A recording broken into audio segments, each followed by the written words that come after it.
হুগলি জেলার চন্দননগরে নামের পাশে ধুমধামে নিরিখে জায়গা করে নিয়েছে মুর্শিদাবাদের সালার ব্লকের কাকগ্রামে জগদ্ধাত্রী পুজো। কথিত হচ্ছে কৃষ্ণনগরের পুজো দেখে এই গ্রামে জগদ্ধাত্রী বন্দনা শুরু হয় মহাশয় পরিবারের হাত ধরে। আজ যা 171 বছরের পুরনো। প্রতি বছর মহাশুক্লা নবমী এলেই অদ্ভুত উৎসবের আবেশ তৈরি হয় গ্রাম জুড়ে। এবছরও উপচে পড়ল ভিড়। গোটা গ্রাম জুড়ে হলো 27টি পুজো। বাড়ির পুজো থেকে সর্বজনীন পুজো, সর্বত্রই দেবী আরাধনায় মাতলেন কাকগ্রামবাসী। কাকগ্রামে মহাশয় বাড়ির পুজোর ঢল ভক্তদের। বৃহস্পতিবার বিকেলের বৃষ্টির তাল কাটতে পারেনি উৎসবের। অনেক দূর থেকে এখানে আসেন দর্শনার্থীরা। দুর্গাপূজা, কালী পূজার পর এই জগদ্ধাত্রী পুজোই কাকগ্রামের সবচেয়ে বড় উৎসব। বহু পুরনো ও ঐতিহ্য ও সংস্কৃতি জড়িয়ে রয়েছে এই পুজোর সঙ্গে। স্থানীয় প্রবীণ বাসিন্দারা জানাচ্ছেন, কাকগ্রামে এই পুজো এক মিলন মেলা। বহু প্রজন্ম ধরে এই রীতি আজও অটুট।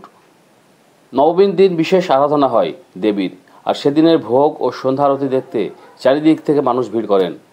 নবমীর দিন সকাল থেকে শুরু হয় পুজোর বিশেষ আচার।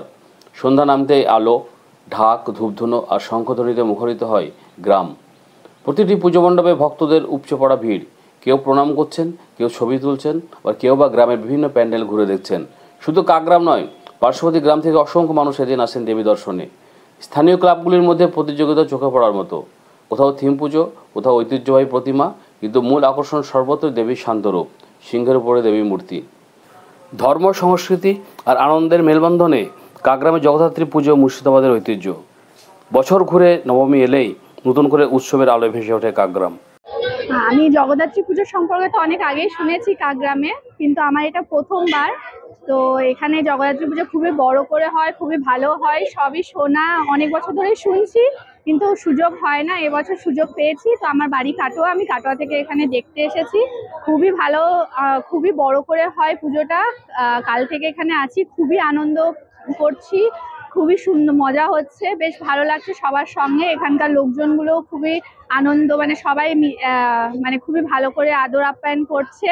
তো বেশ ভালো লাগছে, পুজোটাও খুবই ভালো হচ্ছে।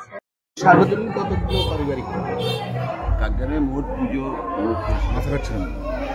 সার্বজনীন পুজো 14টা পারিবারিক পুজো। সার্বজনীন পুজো যেগুলো হয় আমাদের কাকগ্রামে, সেগুলো মূলত মাঠ ভিত্তিক, মাঠের ধানের উপরে অনেকটা নির্ভর করে আমাদের এই সার্বজনীন পুজো। যাদের মাঠ আছে, মানে জমি জমা যাদের আছে, তাদের জলুস ইয়েটা বেশি, আড়ম্বরটা। যেসব পুজোগুলোই মাঠ বা জমি নেই, তাদের জলুসটা কম, আড়ম্বরটা কম, কিন্তু সবাই আন্তরিকতার সাথে গোটা কাকগ্রাম পুজোটা করে।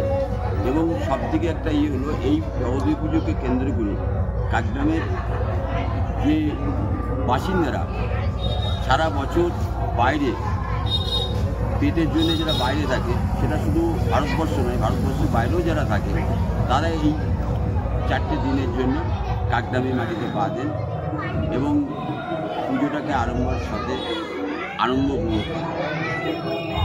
তা আমরা চাই আমাদের রাজ্য সরকার দুর্গাপুজোয় যে অনুদান দিচ্ছেন 1,10,000, কাকগ্রামের যেহেতু একদম পল্লী গ্রাম, পিছিয়ে পড়া গ্রাম, বিশেষ করে মুর্শিদাবাদ ডিস্ট্রিক্টে বাস করি আমরা, আমাদেরকে এই কাকগ্রামের এই সার্বজনীন পুজোগুলোকে যদি আর্থিক সাহায্য করে, তাহলে মনে হয় আমাদের আগামী প্রজন্ম পুজো করার ক্ষেত্রে অনেক সুবিধা হবে। বলছি, এই যে কাকগ্রামের জগদ্ধাত্রী পুজো, তার মধ্যে মহাশয় বাড়ি একটা বিশিষ্ট, মানে কাকগ্রাম জগদ্ধাত্রী পুজোর বৈশিষ্ট্য কি? একটা ফ্যামিলির পুজো।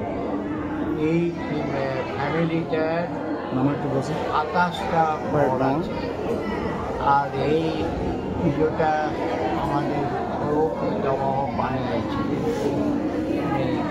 কৃষ্ণনগর দিয়ে জগদ্ধাত্রী পুজো দেখে, সেই রকম মনের ইচ্ছা করে এইটাকে পুজোটা আরম্ভ করেছে। সেই হিসেবে পুজো এখন উৎসবে পরিণত হয়েছে কাকগ্রামে।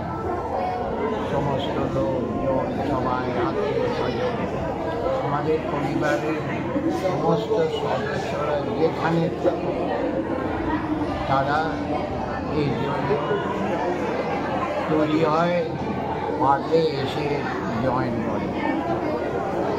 বড় ফ্যামিলি হয়ে গেছে, বিশাল ফ্যামিলি। আবার কমেও গেছে। হ্যাঁ, কতগুলো জগদ্ধাত্রী পুজো হয় এখানে এই গ্রামে? এই আমাদের গ্রামে এখন 26টা জগদ্ধাত্রী। 26টা না 29টা? হ্যাঁ, 28টা না 29টা? 27টা আমাদেরটা নিয়ে, 26টা আমাদেরটা নিয়ে 27টা, মোট 27টা পুজো। মোট 27টা। এর বৈশিষ্ট্য কি? মানে কত বছরের পুরনো? 171 বছর।